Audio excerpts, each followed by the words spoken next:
Fala pessoal, professor George chegando por cá para mais uma dica de medicina legal e hoje nós vamos bater um papo para o concurso da Polícia Civil de Minas Gerais. Nós vamos falar de um assunto importantíssimo, né? Eu falo que todos são importantes, né? Porque eu sou apaixonado com medicina legal, né pessoal? Então nós vamos falar então a respeito das asfixias. Eu tenho uma dica preciosa aqui, uma dica, né, bombástica, que no final eu sempre guardo lá a cereja do bolo pro finalzinho, né pessoal? Nós vamos falar então sobre as dicas, né, aquela separação, aquele conceito ali de Afrânio Peixoto. Então você não vai errar mais questão se vier essa divisão lá de Afrânio Peixoto quanto às asfixias, tá certo? De antemão, gostaria de deixar aqui meu Instagram para vocês, é @george.roncalli. Vou me apresentar, meu nome é George Roncalli, eu sou investigador de polícia da Polícia Civil de Minas Gerais e venho aqui trazer dica para vocês, para esse concurso, né, que está aí na iminência de acontecer. Então, trouxe aqui para vocês uma dica de asfixia que pode salvar você lá na véspera da prova,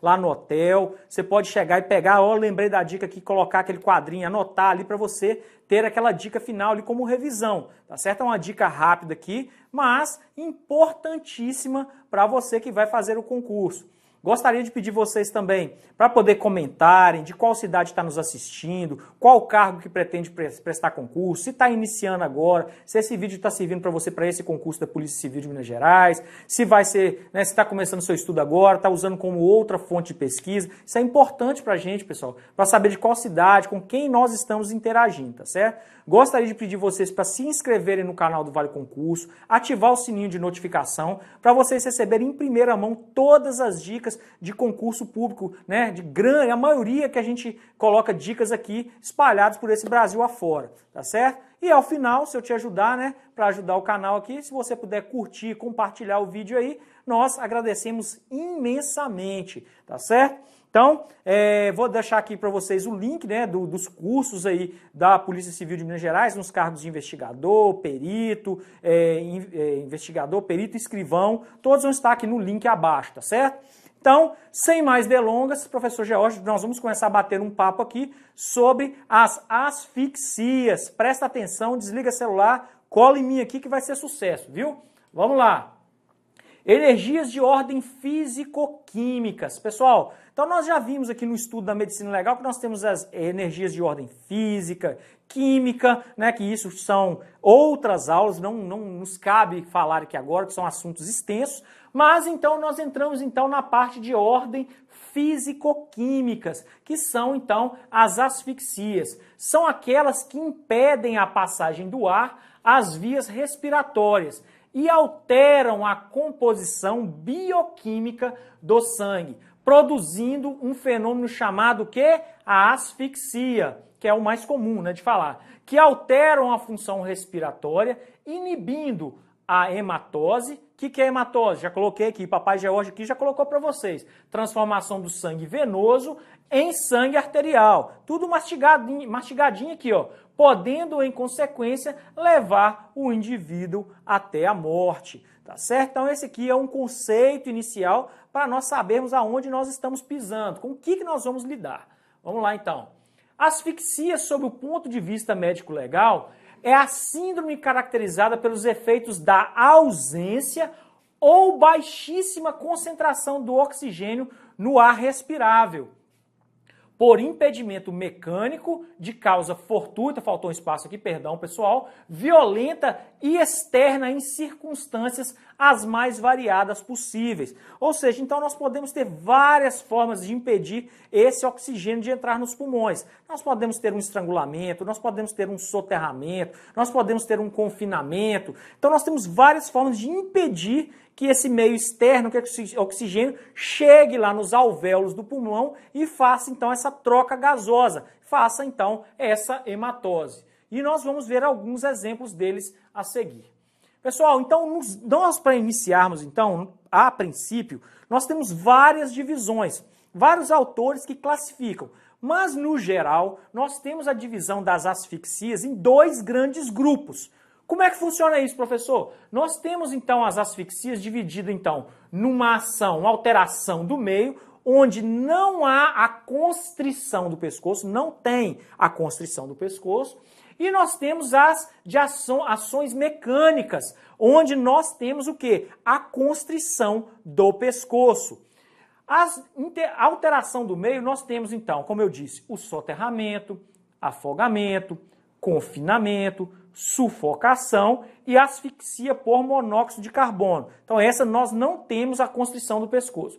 Já as de ação mecânica, do outro lado aqui, nós temos a constrição do pescoço. Nós temos então o enforcamento, o estrangulamento e a esganadura, tá certo? Então é importante saber cada um conceito desses aqui diferente, porque a banca pode colocar ali e tentar enganar o candidato com esses conceitos aqui. Mas é tudo muito simples, pessoal. Tem dicas minhas aqui já falando sobre sobre a diferença do enforcamento, estrangulamento e esganadura, tá certo?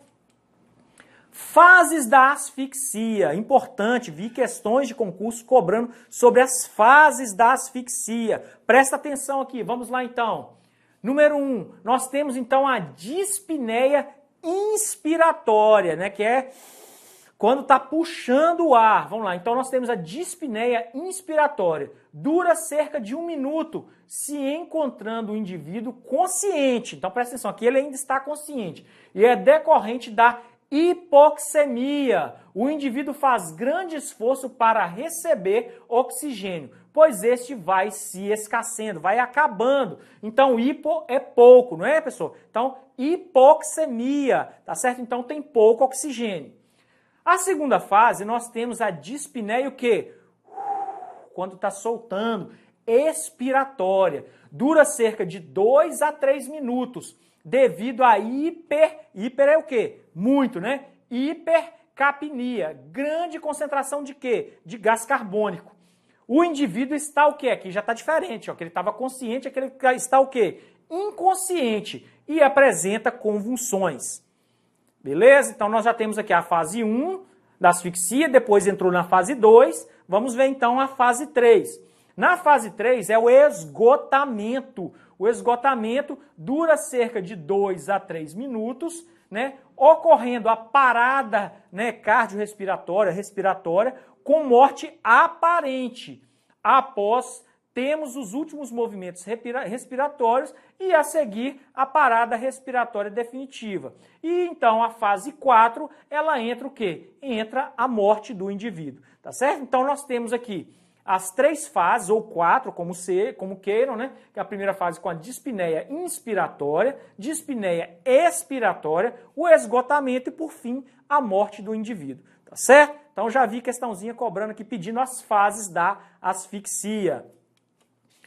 Características gerais das asfixias. Presta atenção nisso aqui, pessoal. Tudo que eu vou falar aqui agora, nós temos como características gerais. Não são, vamos dizer assim, características patognomônicas. O que, professor? Falou um palavrão? Não, calma lá. Patognomônicas são características, né, que você consegue ver a olho nu, você consegue perceber que elas fazem parte. Vou dar um exemplo de uma característica aqui patognomônica, que é característica ali. Você bate o olho, você sabe que aquela ferida foi feita por um elemento. Por exemplo, a pessoa pega um garfo, esquenta o garfo, né, num fogão, por exemplo, um fogo ali, e queima a outra pessoa com aquele garfo de cozinha. É característico, você bate o olho ali, você vê que é uma característica patognomônica daquela ferida. Por exemplo, uma mordida, a pessoa morde, fica a marca dos dentes da pessoa ali. É uma característica patognomônica daquela ferida. Tá claro que foi feito ali por uma mandíbula, pela boca de uma pessoa. Então isso é uma informação patognomônica, que traz características, sinais, né, praticamente daquele momento ali que você sabe que não tem como confundir. Então essas características são causas gerais. Elas podem estar presentes em várias asfixias. Não quer dizer que estejam em todas. Presta atenção nisso. Então vamos lá. Quais são então as características gerais externas? Vamos falar primeiro então das externas das asfixias. Nós temos então cianose. Ciano vem de azul, tá certo? Cianose da pele e da pele e extremidades. Cor arroxeada, azulada, arroxeada, decorrente do acúmulo de gás carbônico no sangue. Então provoca essa cianose. Equimoses na conjuntiva dos olhos. Quando baixa a parte dos olhos aqui, podem aparecer petequias, tá certo? Então nós temos algumas equimoses, algumas petequias na conjuntiva dos olhos, também é a característica geral. Outra característica geral, pode acontecer cogumelo de espuma na boca. A pessoa pode espumar pela boca.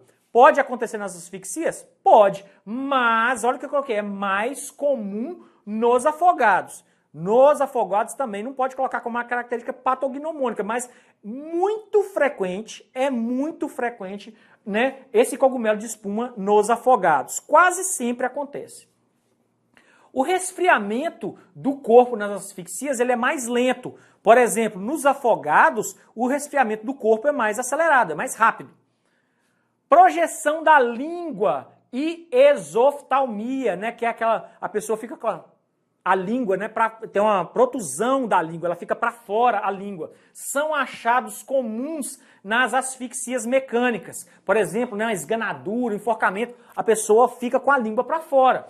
Mas não esquecer que nos cadáveres putrefeitos, aqueles que já estão em estado avançado de putrefação, na fase gasosa, que ele infla, né, fica grande, por causa, né, da parte dos gases que estão dentro do corpo, também apresentam exoftalmia e projeção da língua, mesmo sem ter nenhuma relação com a morte por asfixia. Então toma cuidado com essa informação que eu coloquei aqui para vocês. Tá tranquilo?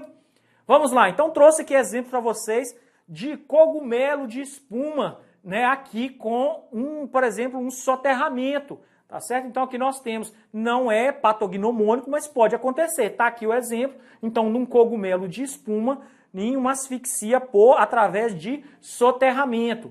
Nós temos também uma equimose subpleural. O que é isso aqui? Uma mancha de Pautaf. Olha aqui, pessoal, gostaria de trazer aqui, ó. As manchas de Pautaf, elas são maiores. Olha aqui. Já as manchas de Tardieu ou Tardieu, como queiram, elas são pontos aqui, ó. Elas têm pontinhos menores. Já a mancha de Pautaf, ela é como se fosse uma mancha de Tardieu, não estou falando que é, maior, tá certo aqui, ó? É como se fosse o rompimento, na verdade, dos alvéolos dentro, né, ali do pulmão e tal, ou de outros órgãos, em que rompe os alvéolos, então provoca uma mancha maior dentro do órgão ali, tá certo? Então essa aqui é a diferença. E nós temos também uma fluidez sanguínea. O sangue fica mais fluido, ele fica numa cor mais escura, enegrecida. Por quê? Por causa da alta concentração de gás carbônico que está dentro desse sangue aqui. Então essas são as características gerais da asfixia. Beleza? Então aqui, ó, fica com essas imagens aí para vocês aí. Vamos lá, vamos avançando aqui. Quais são, então, as causas gerais internas? Agora nós vimos o que está no exterior, no corpo lá. Agora nós vamos ver como o corpo está por dentro. Já mostrei, adiantei os slides aqui, mas agora nós vamos ver. Petequias de Tardieu, né? São equimoses diminutas do tamanho da cabeça de um alfinete, localizando-se, não raro, sob a pleura visceral. Então pode estar nas vísceras, pode estar aqui na conjuntiva, são pontinhos, pessoal, tá certo? Assim, de sangue. Então isso aqui são as petequias de Tardieu, manchas de Tardieu. Vamos lá. Manchas de Pautaf, hemorragia subpleural, semelhantes às de Tardieu, que eu disse, mas maiores. Então ela já provoca uma mancha, tá certo? Ela já provoca, vamos dizer assim, é uma concentração, ela seria então uma concentração das manchas de Tardieu. Então a concentração, a aglomeração das manchas de Tardieu, ela provoca então as manchas de Pautaf, que elas são maiores, entendeu? Então fica aqui, ó. Beleza. E nós temos então a fluidez sanguínea. O sangue fica mais fluido, fica mais ralo, vamos dizer, trazer aqui. Mas ele também fica mais escuro, ele fica enegrecido. Por quê? Por causa da alta concentração de gás carbônico, como eu já disse. Tranquilo? Então essa aqui, mais uma dica para vocês. Essas são as características gerais das asfixias internas. Vamos lá, então aqui tem um exemplo para vocês. Olha aqui, ó. Melhor exemplo não tem. Nós temos aqui, então olha o tamanho, onde está essa seta aqui, ó. Olha o tamanho dessa mancha de Pautaf. nós temos aqui, ó, pontos menores. Olha o tamanho dessa aqui, tá certo? Olha aqui. Então isso aqui é uma mancha de Pau-Taf, tá certo? Isso aqui e esses pontinhos menores aqui, ó, mesmo espalhados, eles são as manchas de Tardieu. Olha aqui então como é que estão essas manchas de Tardieu aqui, ó, na conjuntiva. Olha aqui, ó. Tá vendo? Então isso aqui são características gerais das asfixias. São características gerais. E aqui, por fim, nós temos aqui a protusão da língua, que pode acontecer, então, no caso de asfixias, tá certo? E aquela outra dica que eu falei naquele slide lá, não confundir na fase gasosa, tá certo? Essa protusão da língua aqui, beleza? Então, essas aqui são dicas, guarda essas, gosto de colocar imagens, né? Que às vezes a gente vai falando e a pessoa não tem noção de como ficaram essas lesões. Então, esses aqui são exemplos de cada uma das protusões aqui, da protusão da língua, né, das manchas de Tardieu e Pau-Taf. Tríade asfíxica, perdão. Vamos lá, pessoal, nós temos aqui uma tríade, porque são 3 características das asfixias. Isso aqui já foi cobrado demais em prova, tá certo? Gosto de trazer aqui porque muitas pessoas estão iniciando. Então, vamos lá. Vamos colocar, então, qual é a tríade asfíxica? Beleza, vamos lá. Primeiro, sangue fluido e escuro. Característica que já foi falado aqui. O sangue é fluido e escuro devido à concentração de gás carbônico. Congestão polivisceral. Vou trazer aqui para vocês. O órgão ele fica ali inchado, ele fica cheio de sangue escuro, que fica com uma congestão, então, em várias vísceras. Por isso, polivisceral. Petequias disseminadas. O que são os petequias? São aqueles pontinhos, as manchas de Tardieu, tá certo? Então tem petequias por todo o corpo, não só ali na parte da conjuntiva, mas também começa a apresentar várias petequias disseminadas. Não é uma alteração patognomônica de asfixias, isso que eu estou falando, são características gerais, mas a tríade, né, que é asfíxica, ela sempre, na maioria das vezes, ela está presente ali, tranquilo? Vamos lá. Aspectos do sangue. Como fica, então, o aspecto do sangue nas asfixias? Vamos lá. Em geral, o sangue é escuro e líquido, e mais líquido. A tonalidade do sangue é negra, enegrecida, né? Não é negra, é enegrecida, com exceção da morte por monóxido de carbono. Isso aqui já caiu diverso, uma característica diferente, tá certo? Qual que é a cor, então, da morte, do sangue, da morte por monóxido de carbono? Onde ele é acarminado, tem cor de cereja. Então, o sangue aqui é diferente, pessoal. Presta atenção, a tonalidade do sangue, com exceção naquela morte ali, que a pessoa fica inalando monóxido de carbono, não tem alta concentração, tá certo? Então, ele fica ali com cor de cereja.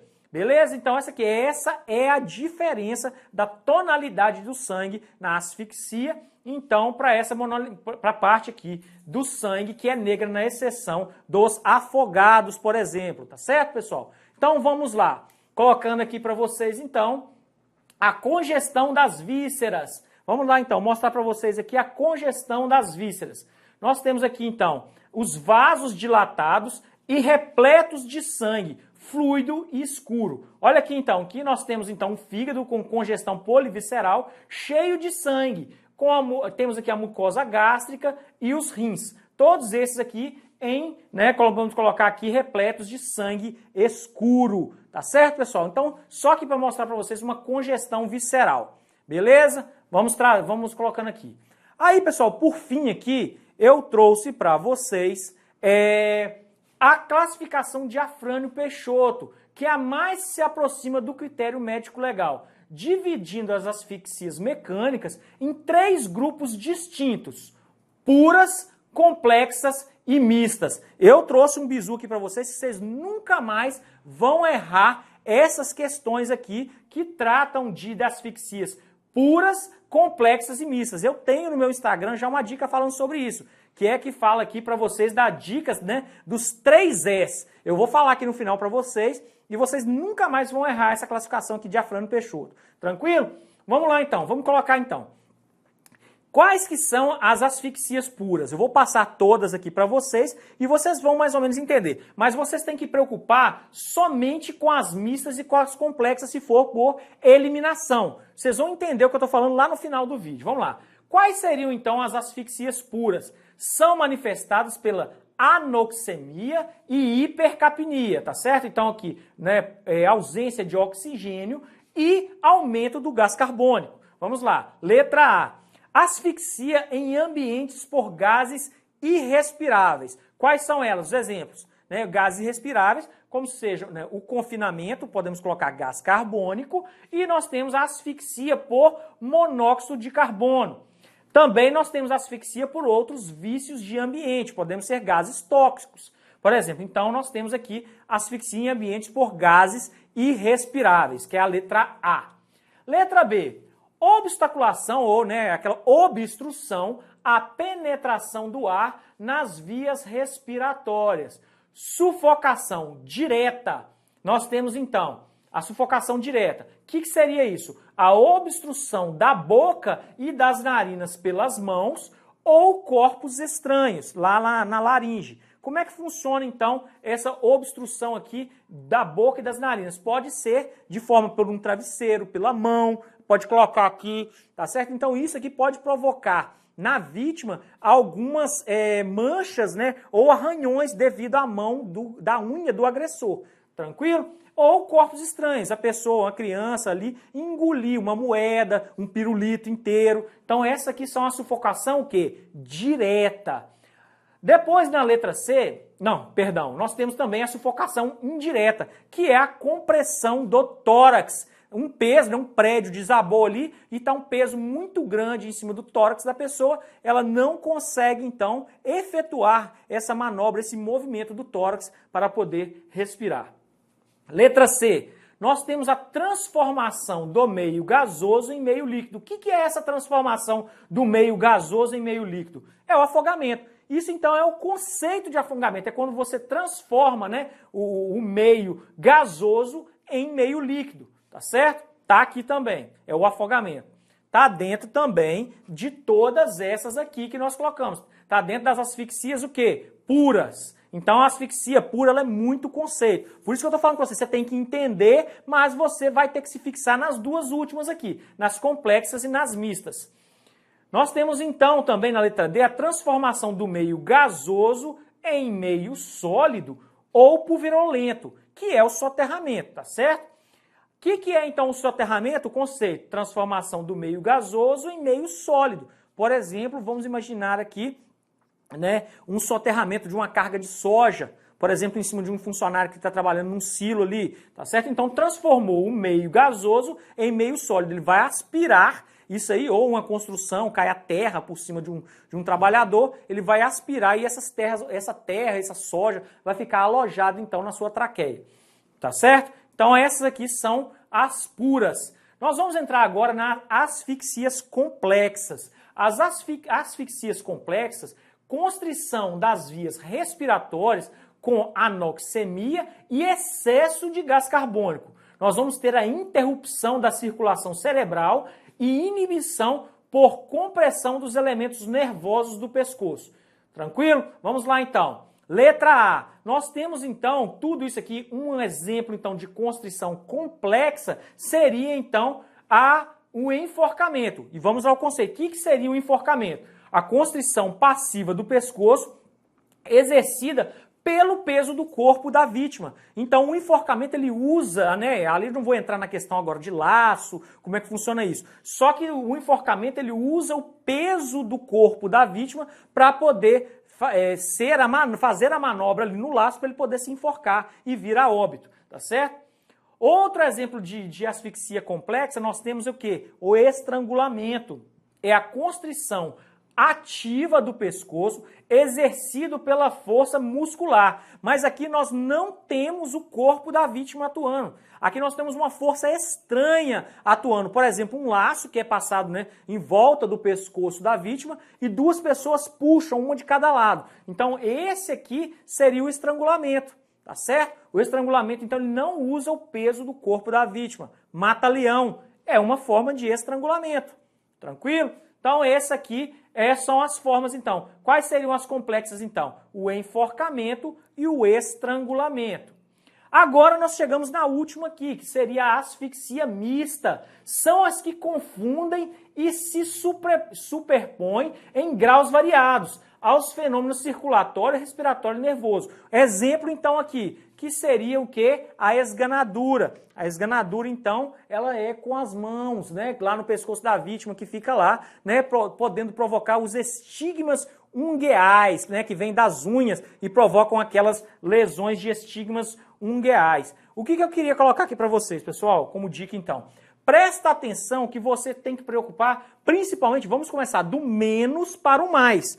Quando você se preocupar, você entender isso aqui, você vai saber que todas as outras, por eliminação, você vai saber a classificação de Afrânio Peixoto.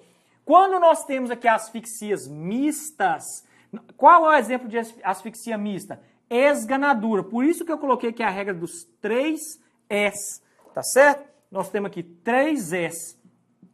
Você tem que se preocupar, então, porque o primeiro Ezinho está aqui, ó, esganadura. Então você grava na sua cabeça, esganadura é asfixia mista. Você vai colocar lá, esganadura é asfixia mista. Pronto, você já gravou uma. Gravou então que esganadura é asfixia mista, você vai voltar lá na asfixia complexa. Na complexa, nós temos o quê? O estrangulamento e o enforcamento. Então, nós temos aqui enforcamento, não é isso? Nós temos aqui todos, presta atenção, esganadura, que está aqui com as mãos. Nós temos o enforcamento, não é isso? E nós temos também, olha aqui, presta atenção, todos aqui, enforcamento, estrangulamento. E nós temos o estrangulamento. Todos aqui. Esganadura, enforcamento, estrangulamento. Todos esses 3 S estão aqui? Estão. Então, nós temos, você decorou que essa aqui é mista, que a esganadura é mista, você só tem que se preocupar com enforcamento e estrangulamento.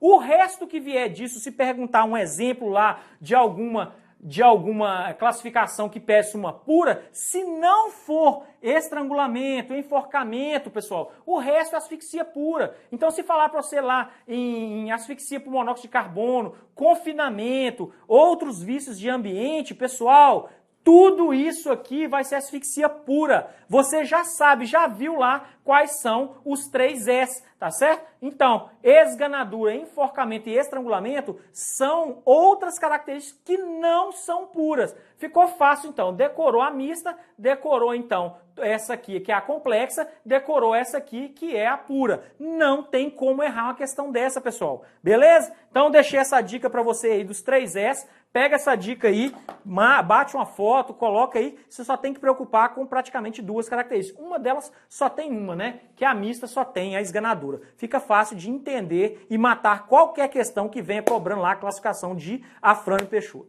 Tá certo, pessoal? Então, terminamos esse vídeo aqui com essa dica para a Polícia Civil de Minas Gerais. Espero que você tenha muita, sorte no dia da prova. Se dedique e estuda, que o edital já está na praça aí. Agora é só revisar e partir para o dia da prova, tá certo? Boa sorte para vocês aí, espero que tenham gostado. Forte abraço aí, até a próxima. Valeu!